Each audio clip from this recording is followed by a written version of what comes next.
Ang susunod na programa ay rated PG. Ito ay nangangailangan ng patnubay at gabay ng magulang para sa mga batang manunood.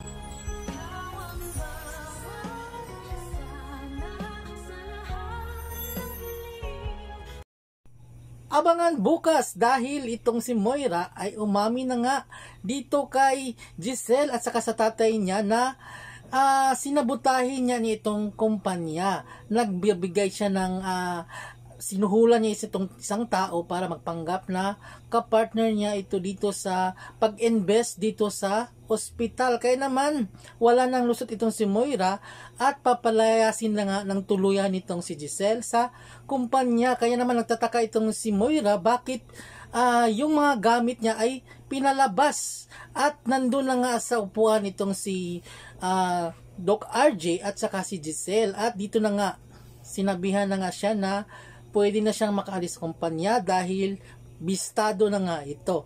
Kaya naman nagmakaawa itong si Moira na huwag siyang paalisin. Mapatuluyan na kaya siyang mapaalis ni Giselle o dahil meron itong kondisyon si Giselle na pwede siyang hindi umalis sa kumpanya pero masukan siya bilang isang trabahante. Tatanggapin kaya ito ni Moira? Yan, abangan natin. Don't forget to subscribe for more updates, mga kapuso.